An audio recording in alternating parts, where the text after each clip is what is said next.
Hello students, आज आपका जो टॉपिक है काफी इंटरेस्टिंग है। जैसा कि आप स्क्रीन पर देख रहे हैं, डेप्रीसिएशन। तो बात आती है डेप्रीसिएशन क्या है। तो यहां पर बेटे लिखा हुआ है, चलो इसको हम यहां पर स्टार्ट करते हैं। ये आपके लिए एक पहला पॉइंट रहेगा बच्चे। तो फर्स्ट पॉइंट हमारा यहां से स्टार्ट होता है कि व्हाट इज डेप्रीसिएशन। सभी बच्चे बहुत अच्छे से ध्यान दीजिए प्लीज। पहला पॉइंट है बेटे, व्हाट इज डेप्रीसिएशन। आखिर डेप्रीसिएशन क्या है, किसे कहते हैं डेप्रीसिएशन। तो स्टूडेंट तरह तरह से इसकी डेफिनेशन बताते हैं कि fall in the value of assets. Normally बच्चा इस बात को बोलता है कि fall in the value of assets, कि एसेट्स की वैल्यू में एक गिरावट होना, वो डेप्रीसिएशन है। बात ठीक है, लेकिन मेरे बच्चे यहां पर हमें केवल एसेट्स वर्ड यूज नहीं करना है, हमें यहां पर फिक्स्ड एसेट्स वर्ड यूज करना है। क्योंकि डेप्रीसिएशन ऑल एसेट्स पे चार्ज नहीं होता है, फिक्स्ड एसेट्स पे चार्ज होता है। तो देखिए बच्चे, यहां पर फर्स्ट लाइन में लिखा हुआ है आपके लिए, लिखा है कि डेप्रीसिएशन इज ए रिडक्शन, कि डेप्रीसिएशन बेटे एक रिडक्शन है। ध्यान से सुनिए कि डेप्रीसिएशन एक रिडक्शन है, यानी कि वैल्यू में कमी लाना। किसकी वैल्यू में? तो लिखा है बेटा वैल्यू ऑफ फिक्स्ड एसेट्स। तो मेरे बेटे फिक्स्ड एसेट्स पर हमें स्पेशली ध्यान देना है कि डेप्रीसिएशन एक रिडक्शन है जो हमेशा फिक्स्ड एसेट्स की वैल्यू में देखने को मिलता है। अगर वो करंट एसेट्स है तो डेप चार्ज नहीं होगा। डेप्रीसिएशन सिर्फ और सिर्फ फिक्स्ड एसेट्स पर ही चार्ज होगा। लेकिन इसके आगे लिखा हुआ है बेटा ग्रेजुअली ग्रेजुअली। मेरे बेटे ग्रेजुअली ग्रेजुअली का मतलब है धीरे धीरे, कि जब डेप्रीसिएशन चार्ज होगा एसेट्स पे तो बेटा ऐसा नहीं होगा कि कोई एसेट्स हमारी रातों रात पुरानी हो गई, ओल्ड हो गई, उसकी वैल्यू डाउन हो गई, ऐसा नहीं होगा। कॉमन सी बात है बेटा, डेप्रीसिएशन एक ऐसी प्रक्रिया है जो एसेट्स में धीरे धीरे धीरे धीरे देखने को मिलती है, कि जैसे जैसे उस एसेट्स को हम यूज करते जाते हैं वो पुरानी होती जाती है, उसकी वैल्यू में बेटा गिरावट आती जाती है। ये हमारे डेप्रीसिएशन का एक प्रोसेस है, एक सिस्टम है, कि एसेट्स हमारी स्लोली स्लोली ओल्ड होती चली जाती है, वैल्यू उसकी मार्केट में डाउन होती चली जाती है बेटे। तो यहां पर पॉइंट आता है, जैसे बेटे दूसरे पॉइंट में क्या लिखा है, कॉजेज ऑफ डेप्रीसिएशन। ये बड़ा खास है, एग्जाम में अक्सर देखते हैं कि इस पॉइंट को एग्जामिनर जो है पूछता है कि ये बताइए कि डेप्रीसिएशन का क्या कारण है, आखिर एक एसेट्स की वैल्यू क्यों डाउन हो जाती है। तो बेटे यहां पर आप देख रहे हैं कि कॉजेज ऑफ डेप्रीसिएशन। तो बेटा जो कॉजेज ऑफ डेप्रीसिएशन है हमारे, तो इसमें यहां पर पहला पॉइंट जैसा कि आप स्क्रीन पर देख रहे हैं, क्या लिखा है बेटे, वियर एंड टियर। काफी स्टैंडर्ड वर्ड है, यहां पर लिखा है बेटा वियर एंड टियर। अगर इसको सिंपल लैंग्वेज में बोला जाए तो बोलते हैं बेटा यूज ऑफ एसेट्स। पहला पॉइंट कहता है अगर आप एसेट्स को यूज करेंगे तो सिंपल सी बात है उसमें डेप्रीसिएशन लगेगा, वैल्यू में गिरावट आएगी, हमारी एसेट्स धीरे धीरे पुरानी होती जाएगी, धीरे धीरे पुरानी होती जाएगी। तो आप सभी बच्चे यहां पर जो है एक छोटा सा वीडियो क्लिप देखिए बेटा, यहां से आपका थोड़ा सा माइंड सेट होगा।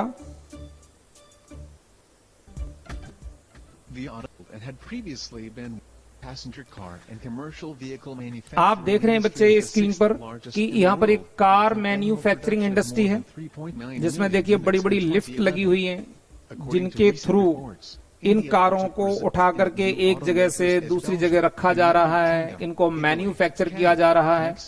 तो मेरे बेटे ये सभी फिक्स एसेट्स हैं एक कार मैन्युफैक्चरिंग इंडस्ट्री के लिए, जिसकी हेल्प से इन सभी गाड़ियों की मैन्युफैक्चरिंग हो रही है बेटा।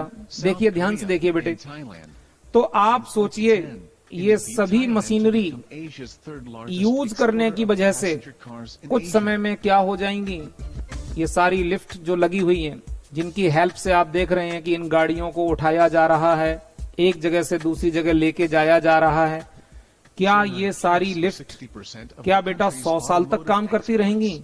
बिल्कुल नहीं। इसके बाद बेटा अगर मैं बात करूं, चलो एक कार मैन्युफैक्चर होकर के रेडी हो गई, आपने आकर के बेटा एक सुंदर सी कार कंपनी से परचेज कर ली और आप ये अपने घर लेकर के जा रहे हैं। इस कार को जाकर के आप अपने बिजनेस में यूज करेंगे, तो बेटा ये कार भी तो बिजनेस में यूज करने की वजह से कुछ समय में क्या हो जाएगी? पुरानी पड़ जाएगी। तो बेटा यहां पर मैंने आपको जो एक वीडियो क्लिप दिखाया, मेरा पर्पज ये है कि आप देखें कि एक फिक्स एसेट्स को बिजनेस में यूज किया जाता है। आपके बिजनेस में बेटा बिल्डिंग हो सकती है, machine, furniture, car, buses, trucks और बड़ी बड़ी मशीनें जिन्हें कंपनी में किसी प्रोडक्शन के काम के लिए यूज किया जाता है। तो सिंपल सी बात है बेटा कि जब एसेट्स को यूज किया जाएगा तो धीरे धीरे उसकी वर्किंग एफिशिएंसी कम होती जाएगी, मशीन हमारी पुरानी होती जाएगी और मार्केट में अगर उसे हम कल को बेचना चाहें तो उसकी वैल्यू डाउन हो जाएगी। अरे पुरानी एसेट्स की कीमत कौन देगा यार? जो हमने नई खरीदी थी उस समय जो वैल्यू थी वो वैल्यू हमें कभी भी नहीं मिल सकती है, क्योंकि हमारी एसेट्स पुरानी हो गई है और जिसकी वजह से उसकी वैल्यू कम हो गई है। तो इसी को बोला जाता है बेटा डेप्रीसिएशन, कि एसेट्स की वैल्यू में गिरावट आ गई है। अब आप नेक्स्ट पॉइंट पढ़ने जा रहे हैं कि कॉजेज ऑफ डेप्रीसिएशन, कि एक एसेट्स की वैल्यू में आखिर गिरावट क्यों आ जाती है, क्या रीजन है? तो बेटा रीजन यहां पर है कि वियर एंड टियर। पहला पॉइंट वियर एंड टियर यानी कि बेटा यूज ऑफ एसेट्स। दूसरा पॉइंट दिया हुआ बेटा, दूसरे पॉइंट में लिखा है efflux of time. Efflux of time का मतलब होता है बेटा समय का बीत जाना। आप एक एसेट्स परचेज करके लाइए, एक एसेट्स को आप परचेज करके लाइए और उसको आप बिल्कुल भी यूज मत करिए। कोई कार है सपोज करिए बेटा, उसे आप 4 महीने 6 महीने जस्ट ऐसे ही खड़ा करके रखिए, उसको यूज मत करिए, तो क्या उसकी वैल्यू में डाउनफॉल नहीं आएगा? बिल्कुल आएगा।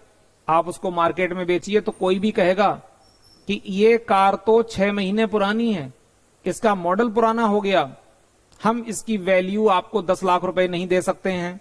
कोई कहेगा हमसे 8 लाख रुपए ले लीजिए, कोई कहेगा 9 लाख रुपीज ले लीजिए, जबकि आपने तो वो कार 10 लाख रुपए में खरीदी थी बेटा। तो बात आती है एसेट्स को यूज करोगे तब भी वो पुरानी होगी, नहीं यूज करोगे तो खड़े खड़े पुरानी होगी। हाँ, माना कि चलो यूज नहीं करोगे तो शायद थोड़ा सा कम वैल्यू में गिरावट होगी, लेकिन वैल्यू डाउन जरूर होगी, अवश्य होगी, जिसका नाम है डेप्रीसिएशन बेटा। अब पॉइंट आता है न्यू टेक्नोलॉजी। मेरे बेटे मार्केट में अगर नई टेक्नोलॉजी आ जाए, न्यू टेक्नोलॉजी के आते ही पुरानी टेक्नोलॉजी की कीमत ऑटोमेटिकली कम हो जाती है। जैसे आप देखते बेटा कि आपके पास एक अच्छा मोबाइल है, आपने मान लीजिए 20,000 रुपीज में परचेज किया है, 2 महीने के बाद पता चला मार्केट में एक न्यू सीरीज आ गई। तो न्यू सीरीज आते ही जैसे ही एडवांस टेक्नोलॉजी मार्केट में आई तो आपके मोबाइल का प्राइस ऑटोमेटिकली कम हो जाएगा। क्यों? क्योंकि उससे ज्यादा एडवांस मोबाइल मार्केट में आ चुका है। तो आजकल हर कोई न्यू टेक्नोलॉजी को ही परचेज करना चाहता है। आपकी पुरानी टेक्नोलॉजी को कोई क्यों खरीदेगा? अगर परचेज करेगा भी तो उसका प्राइस वो आपको काफी कम देने की कोशिश करेगा, कहेगा ये तो पुराना सेट है, आजकल तो ये टेक्नोलॉजी चलती ही नहीं है। जैसे मेरे बेटे आपको मालूम है पहले मार्केट में 3G वाली गाड़ियां चलती थी बेटा, 3G। कुछ समय के बाद मार्केट में 4G की टेक्नोलॉजी आ गई। तो जैसे ही बेटा 4G की टेक्नोलॉजी आई तो 3G की कीमत ऑटोमेटिकली कम हो गई, क्योंकि न्यू टेक्नोलॉजी के आते ही पुरानी टेक्नोलॉजी की वैल्यू डाउन हो जाती है बेटा, जिसको डेप्रिसिएशन बोलते हैं। इसके बाद लिखा है मेरे बच्चे ऑब्सोलेंस। इसका मतलब है बेटा ये भी न्यू टेक्नोलॉजी का ही पार्ट है। इसको बोलते हैं मेरे बेटे अप्रचलन, ध्यान से सुनना बेटे, अप्रचलन। अप्रचलन का मतलब है जो चीज मार्केट में अब चलती नहीं है, जबकि वो चीज खराब नहीं है, आपके घर पे पड़ी हुई है, जबकि अब तो एडवांस चीजें आ गई हैं, तो बेटा आप उनको परचेज करके लेके आ गए और पुरानी चीज से आप हाथ भी नहीं लगा रहे हैं।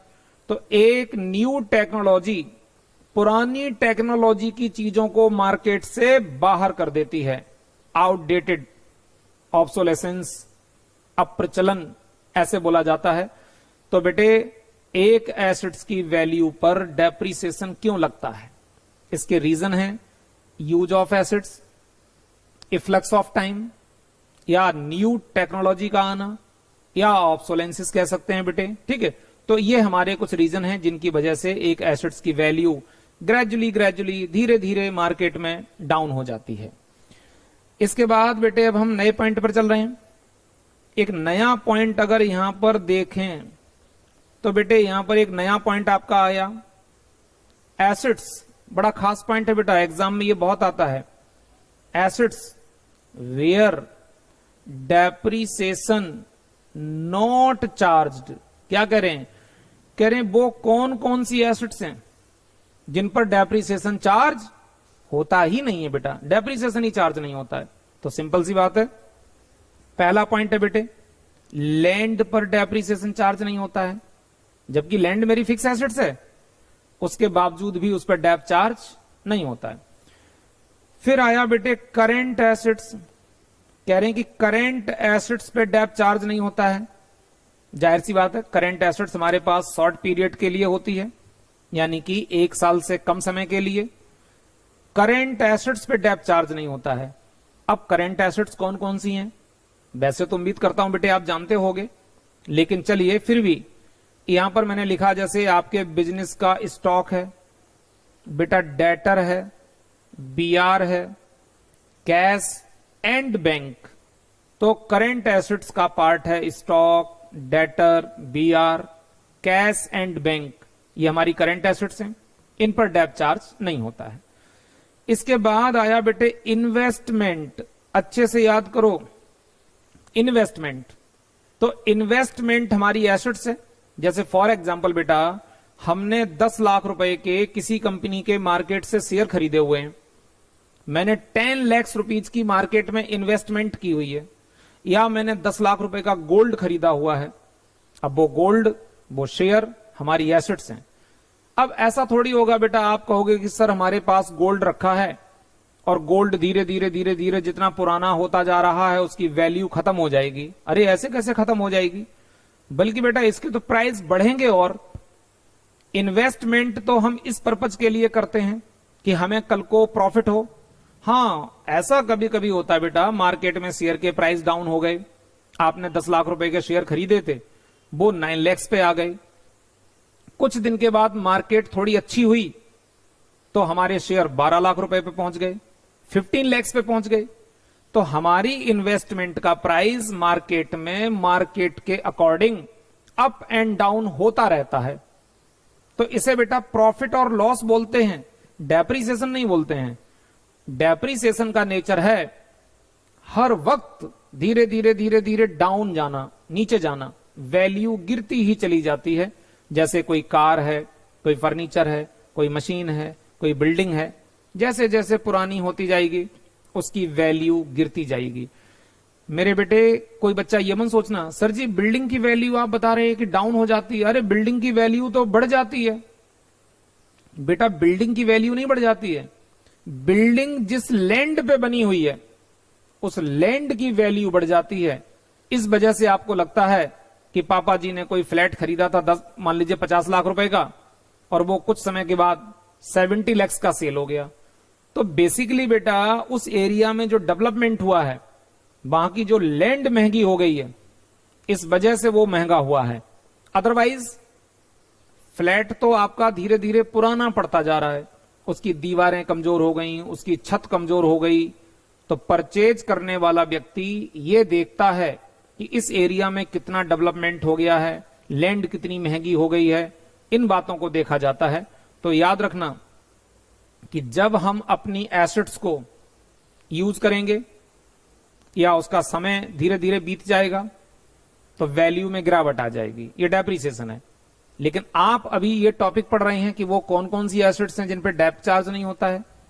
तो बेटे यहां पर लैंड पे चार्ज नहीं होगा, करंट एसेट्स पे चार्ज नहीं होगा, इन्वेस्टमेंट पे डेप चार्ज नहीं होता है, और मेरे बच्चे लाइव स्टॉक, जीवित माल पर डेप चार्ज नहीं होता है। जैसे कोई कंपनी ऐसी हो सकती बेटा जो अपने बिजनेस में एनिमल्स का यूज करती है, जानवरों का यूज करती है। जैसे फॉर एग्जांपल अगर मदर डेयरी की बात करें, मदर डेयरी कंपनी मिल्क का प्रोडक्शन करती है, तो बेटा हो सकता है कि इनके कई एक जगह बड़े बड़े फार्म हाउस हो जहां इन्होंने हजारों की संख्या में बफेलोज, काउज वगैरह को पाला हुआ है और उनसे मिल्क का प्रोडक्शन करते हैं। तो पॉइंट आता है बेटा जितनी भी इन्होंने गाय भैंस अपने यहां पाली हुई हैं वो सब क्या हैं, एसेट्स हैं। उनको बार बार सेल करने के लिए थोड़ी रखा है। अगर बार बार परचेज एंड सेल के लिए रखा होता तो वो हमारा स्टॉक बन जाता बेटा, बट यहां हम उनको एक लंबे समय तक यूज करने के लिए रखा है तो वो हमारी एसेट्स हैं। लेकिन मेरे बेटे लाइव स्टॉक के ऊपर डेप्रिसिएशन कभी भी चार्ज नहीं होता है। क्यों चार्ज नहीं होता है, ये वाली बात भी मेरे बेटे मैं आपको अभी समझाऊंगा कि आखिर डेप क्यों चार्ज नहीं होता है लैंड के ऊपर, जबकि फिक्स एसेट्स है। लाइव स्टॉक फिक्स एसेट्स है, फिर भी इस पे डेप चार्ज नहीं होता है। तो सुनिए बेटा, यहां पर हमारा ये एक बड़ा खास पॉइंट आया बेटे, बहुत खास पॉइंट आया। लिख रहे हैं कि must be required for depreciation, must be, कि डेप्रिसिएशन चार्ज करने के लिए मस्ट बी रिक्वायर्ड। कुछ ऐसी बातें हैं जिनका होना बहुत जरूरी है, तभी हम एक एसेट्स के ऊपर डेप चार्ज कर सकते हैं। तो वो बातें क्या हैं मेरे बेटे, वो बातें क्या हैं, ध्यान से सुनिए। पहला पॉइंट लिखा है कि मस्ट बी फिक्स एसेट्स। सबसे पहली बात क्या है बेटा, फिक्स एसेट्स होनी चाहिए। आपने कहा हां सर लैंड हमारी फिक्स एसेट्स है। मैंने कहा और सुनिए बेटे, लाइफ क्या लिख रहे हैं बेटा, लाइफ मस्ट बी सर्टेन। जो एसेट्स की लाइफ है ना वो निश्चित होनी चाहिए, तब एसेट्स पर डेप लगेगा, अदरवाइज नहीं लगेगा। क्योंकि बेटा एक बात बताओ, सपोज करिए आपके पापा जी ने एक 10 लाख रुपए का प्लॉट खरीदा, 10 लाख रुपए का प्लॉट खरीदा, ये फिक्स एसेट्स है। अब डिवाइड बाई, अब इस लैंड को मैं कितने सालों से डिवाइड कर दूं, इसकी लाइफ कितनी है। ये लैंड 10 साल चलेगी, 20 साल चलेगी या 50 साल चलेगी, कोई बता सकता है। आप कहोगे नहीं सर लैंड की तो लाइफ ही पता नहीं है। तो बेटा जब उसकी लाइफ ही नहीं मालूम है तो मैं उसे बराबर बराबर कितने भागों में बांट दूं, इट इज नॉट पॉसिबल। तो बेटा लैंड के ऊपर डेप इसीलिए नहीं लगता है क्योंकि लैंड की जो लाइफ है वो अनसर्टेन है। लेकिन मेरे बेटे अगर आपने एक कार खरीदी है अपने बिजनेस के लिए, 10 लाख रुपए की बढ़िया सी कार खरीदी है, तो बेटा जिस कंपनी की कार है वो कंपनी बताती है कि कार को हमने कितने मजबूती से बनाया है, इसमें कितने अच्छे अच्छे पार्ट्स डाले गए हैं, हमारी इस कार की कितनी प्रोजेक्टेड लाइफ है, प्रोजेक्टेड लाइफ है, ये कंपनी बताती है। सपोज करिए बेटा आपने 10 लाख रुपए की कार खरीदी और वो कार मैन्युफैक्चरिंग कंपनी आपको बता रही है कि इस कार को अच्छे से यूज करना, ये कम से कम 10 साल चलेगी, 10 साल चलेगी। तो 10 लाख रुपए की वैल्यू 10 सालों में समाप्त हो जाएगी। तो मैंने 10 ईयर से डिवाइड कर दिया, तो 1 साल का डेप्रिसिएशन बेटा कितना आ गया, 1 लाख रुपए आ गया 1 साल का डेप्रिसिएशन। तो यहां पर मेरे बेटे आप देख रहे हैं कि कार हमारी फिक्स एसेट्स है और इसके साथ साथ उसकी लाइफ भी हमें निश्चित है, तो हमने डेप्रिसिएशन चार्ज कर दिया। लेकिन अगर मैं ये कहूं आपने अपने बिजनेस के लिए एक हॉर्स परचेज किया, सपोज एक घोड़ा खरीदा, वो हॉर्स आया बेटा 2 लाख रुपए का, इसे आप अपने बिजनेस में किसी काम में यूज करेंगे, ठीक है जी। लेकिन अब ये बताओ कि इस हॉर्स की लाइफ कितनी है, ये 4 साल 6 साल 10 साल कितने साल जिएगा। तो बेटा हॉर्स की, एनिमल्स की प्रोजेक्टेड लाइफ कितनी है, एग्जैक्टली कोई नहीं बता सकता है। मरने के लिए तो ये घोड़ा इसी रात को मर जाए, और अगर जीता रहे तो 5 साल, 10 साल, 20 साल, 20 साल तक जी सकता है। तो बात यहां पर आती है कि इसकी लाइफ अनसर्टेन है, एनिमल्स की लाइफ अनसर्टेन है, इसलिए उसकी वैल्यू को कितने सालों में बराबर बराबर डिवाइड कर दिया जाए, इट इज नॉट पॉसिबल। लेकिन बिल्डिंग है, मशीन है, फर्नीचर है, इसको बनाने वाला इंजीनियर बताता है कि हमने इसमें कैसा मटेरियल यूज किया है और इसकी प्रोजेक्टेड लाइफ कितनी है, ये कितने साल तक चीज चलने वाली है। तो उसकी वैल्यू को उसकी लाइफ से हम डिवाइड करके बहुत ही अच्छे से डेप्रिसिएशन का कैलकुलेशन कर लेते हैं बेटे। तो आप जान गए कि लैंड पे डेप क्यों नहीं लगता है जबकि फिक्स एसेट्स है, लाइव स्टॉक पे डेप नहीं लगता है जबकि वो भी फिक्स एसेट्स है। तो बेटे ये इनके बड़े खास रीजन हैं कि किसी भी एसेट्स पे डेप चार्ज करने के लिए 2 बातों का होना बहुत जरूरी है। पहली बात क्या है, मस्ट बी फिक्स एसेट्स। दूसरी बात क्या है, लाइफ मस्ट बी सर्टेन। समझ गए बच्चे? चलो बेटा आगे बढ़ते हैं। आगे बड़ा सुंदर सा पॉइंट आया बेटा, क्या लिखा है, अदर टर्म ऑफ डेप्रिसिएशन। बेटे डेप्रिसिएशन की कुछ बड़ी अच्छी सी टर्म है, मतलब ये डेप्रिसिएशन के भाई हैं, इन सब का काम है एसेट्स की वैल्यू को कम करना। एक है जिसका नाम है बेटे, ध्यान से सुनो, डेप्रिसिएशन। एक है जिसका नाम है बेटे डेप्रिसिएशन। अब सवाल उठता है, डेप्रिसिएशन का मतलब है बेटे घिसावट। अगर हिंदी में बोला जाए क्या बोलते हैं, घिसावट, कि एसेट्स धीरे धीरे घिस जाती है। जैसे आपके पास एक कार है, कार को यूज किया, उसके टायर घिस गए, कार की सारी सीट घिस गई, बॉडी घिस गई, कार के अंदर जो पार्ट्स हैं वो पार्ट्स भी बार बार चलने से वो भी घिस गए, लिहाजा मेरी कार पुरानी हो गई और उसकी वैल्यू डाउन हो गई। तो मेरे बेटे डेप्रिसिएशन उस प्रकार की एसेट्स पे शब्द यूज किया जाता है जिस एसेट्स का नेचर घिसने जैसा है। जैसे मेरे बेटे वो एसेट्स कौन कौन सी हैं देखिए जरा। अब मैं यहां पर एक बात और कहूं, जैसे मैंने कहा कि डेप्रिसिएशन उस प्रकार की एसेट्स पे शब्द यूज किया जाता है जो एसेट्स घिसने वाले नेचर की है। लेकिन मेरे बेटे अगर इसको अकाउंटिंग की लैंग्वेज में स्मार्टली बोला जाए तो हम कहते हैं कि डेप्रिसिएशन उस पर चार्ज होता है जो टेंजिबल नेचर की फिक्स एसेट्स है मेरे बेटे, टेंजिबल नेचर की, जैसे बिल्डिंग, प्लांट, मशीन, फर्नीचर, ये टेंजिबल है और फिक्स्ड है। तो इनकी वैल्यू में जब गिरावट आएगी तो क्या बोला जाएगा, डेप्रिसिएशन। तो क्या बोला जाएगा, डेप्रिसिएशन। अभी मैं बहुत अच्छा एग्जांपल दूंगा, सुनते रहिए बेटे। इसके बाद डेप्रिसिएशन की एक दूसरी टर्म और है जिसे बोलते हैं बेटा डिप्लेशन। ये वाला पॉइंट हो सकता है बेटे आपने कभी सुना हो, डिप्लेशन। डिप्लेशन का मतलब होता है बेटे खाली होना। कोई ऐसी एसेट्स है जो यूज होते होते खाली हो गई। आप कहोगे सर ऐसी कौन सी एसेट्स है जिसको यूज करते करते खाली हो गई। हाँ, एसेट्स पुरानी हो गई, घिस गई, ये बात तो समझ में आती है, बट खाली कौन सी हो गई। तो सुनो बेटा, इसको अगर एक अच्छी लैंग्वेज में बोला जाए तो डिप्लेशन कहां यूज होता है, तो आप कहोगे डिप्लेशन यूज होता है नेचुरल रिसोर्सेस पे, प्राकृतिक संपदाएं जो गॉड ने जमीन में भरी हुई हैं। जैसे बेटा सपोज करिए कोल माइंस, जमीन में कोयला भरा हुआ है, लाखों करोड़ों रुपए की माइंस की वैल्यू है, आपके पास वो माइंस है, आप उसके ओनर हैं। लेकिन जैसे आप माइंस में से कोयला निकाल निकाल के मार्केट में सेल करते जाओगे तो धीरे धीरे बेटे माइंस खाली होती जाएगी और आपकी माइंस की वैल्यू समाप्त होती जाएगी। तो ये नहीं कहेंगे बेटे कि हमारी माइंस डेप्रिशिएट हो गई, क्या कहेंगे, हमारी माइंस डिप्लेट हो गई, माइंस हमारी खाली हो गई बेटा।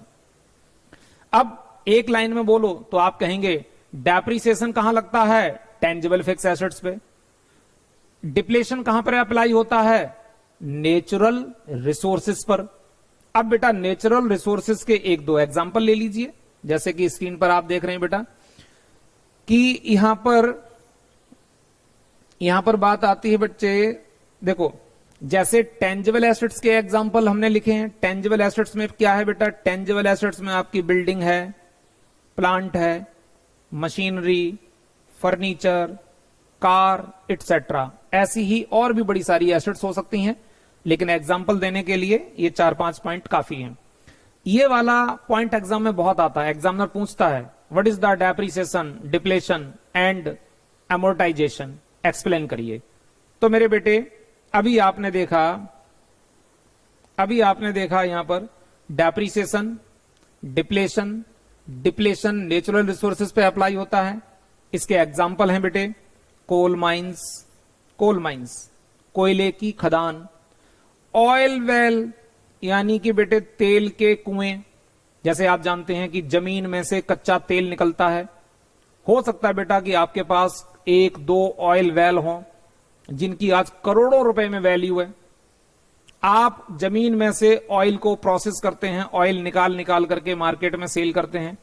धीरे धीरे आपके ऑयल वेल की ऑयल प्रोड्यूस करने की कैपेसिटी समाप्त हो जाएगी और एक दिन वो आ जाएगा कि ऑयल वेल में से ऑयल निकलना बंद हो गया।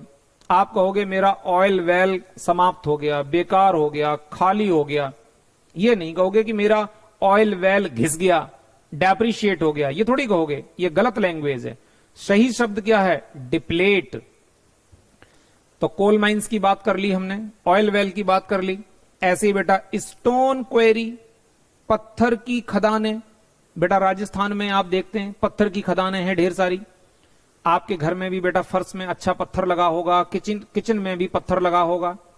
ये सारा पत्थर कहां से आता है, सब राजस्थान से आता है।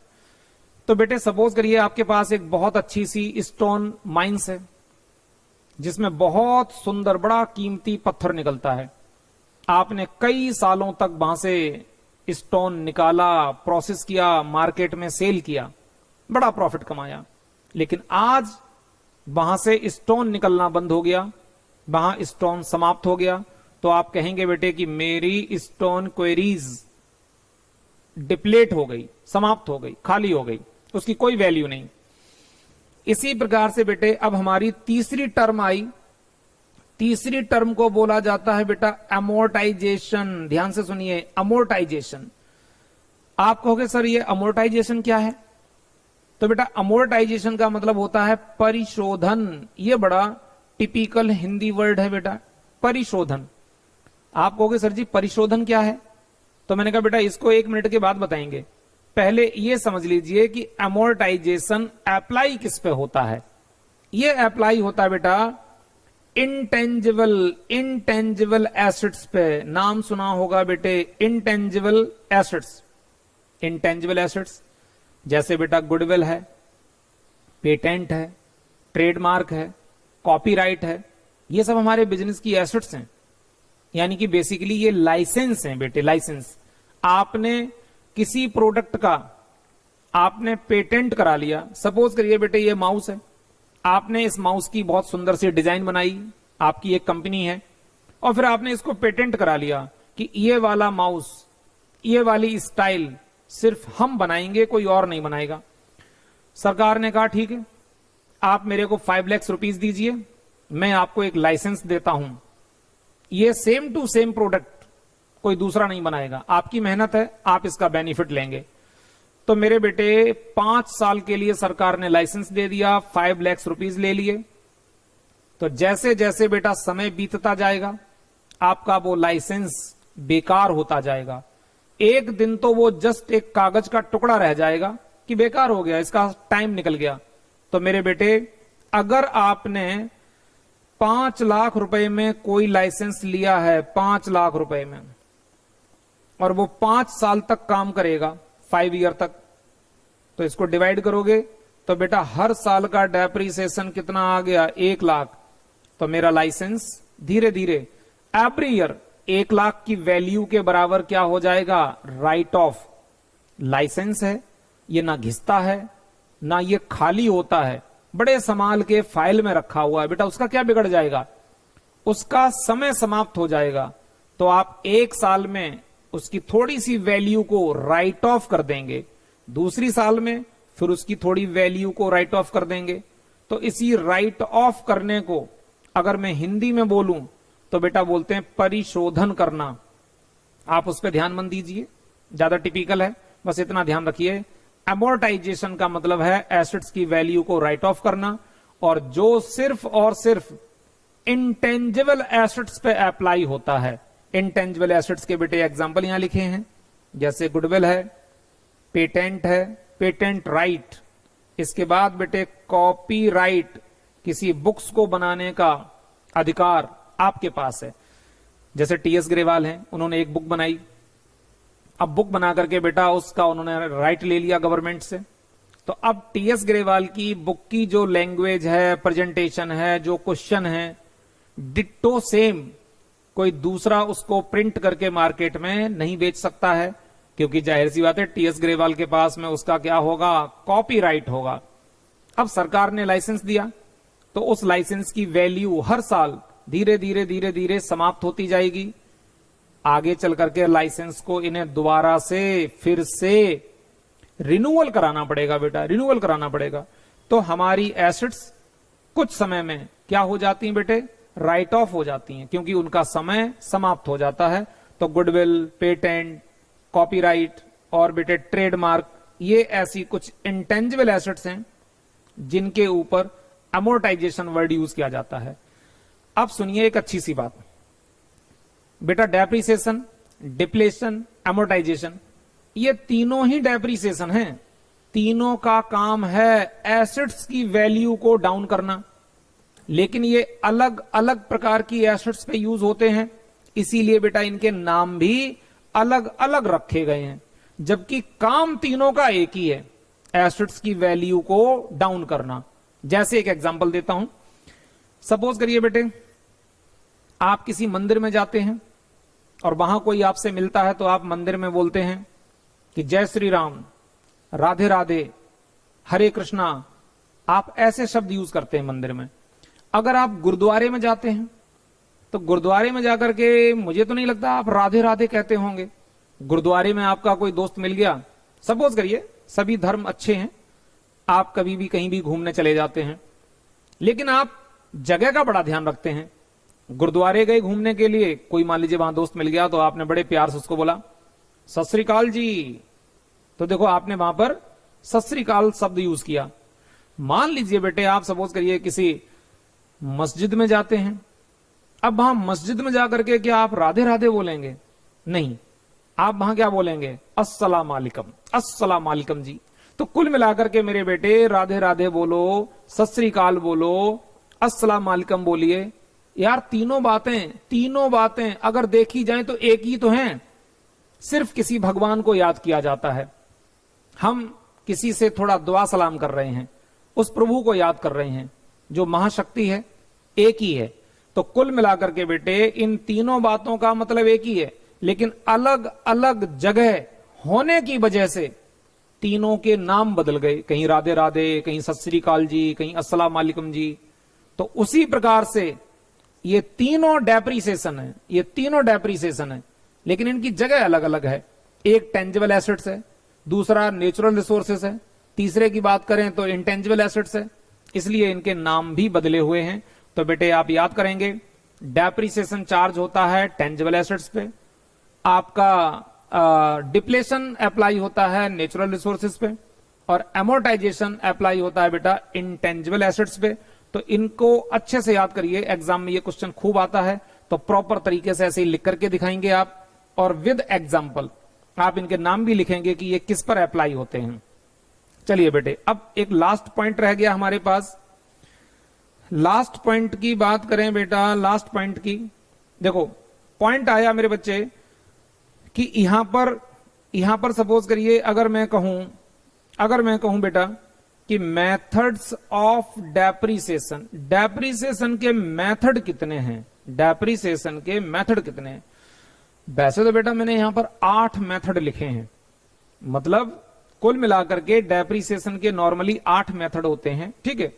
जो मार्केट में कहीं न कहीं देखे जाते हैं, लेकिन आपके सिलेबस में इतना नहीं है। आपको बेटा इतना नहीं पढ़ना है, ठीक है। आपको मेनली देखो, पहले मैं इनको यहां से हटाता हूं बेटा, आपको ये मेथड नॉर्मली नहीं पढ़ने हैं। आप क्या क्या पढ़ेंगे स्पेशली? तो पहली बात बेटा, जो पहला मेथड है स्ट्रेट लाइन मेथड। आज बेटा मैं कोई मेथड डिस्कस नहीं करूंगा, आज मैं सिर्फ ये बताऊंगा कि मेथड बेसिकली कितने हैं जो आपको नॉर्मली पढ़ने हैं अच्छे से। तो पहला मेथड बेटा, जैसे यहां लिखा हुआ है कि फर्स्ट मेथड दिया हुआ है बेटा स्ट्रेट लाइन मेथड, एक तो हम ये पढ़ेंगे, इसे शॉर्ट में बोलते हैं बेटे SLM, स्ट्रेट लाइन मेथड। जब पढ़ाएंगे तब बताएंगे what is the straight line method, ये किस प्रकार से काम करता है, इस मेथड में डेप्रिसिएशन की वैल्यू को कैसे फाइंड आउट किया जाता है, ये सारी बातें डिस्कस करेंगे।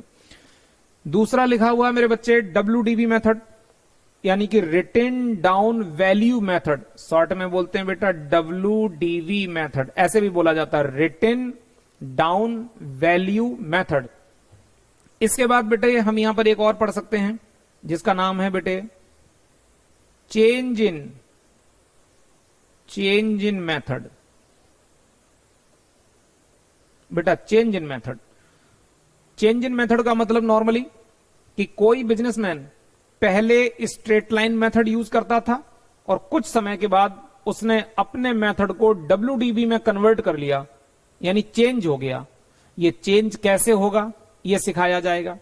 और एक और आता बेटे एसेट्स डिस्पोजल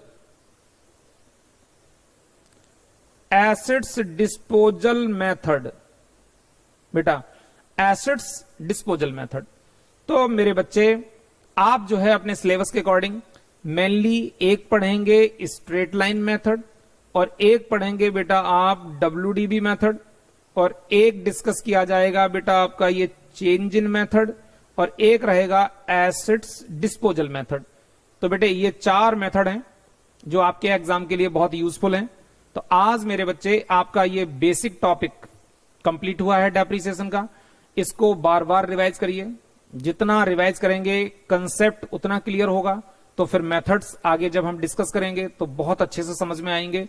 तो बेटे ये काफी इंपॉर्टेंट मेथड है, एक प्रैक्टिकल क्वेश्चन एग्जाम में जरूर आता है, तो इसको अच्छे से रिवाइज करके तैयार करिए। तो मिलते हैं बेटा नेक्स्ट लेक्चर में। ओके बच्चे, ऑल द बेस्ट बेटा।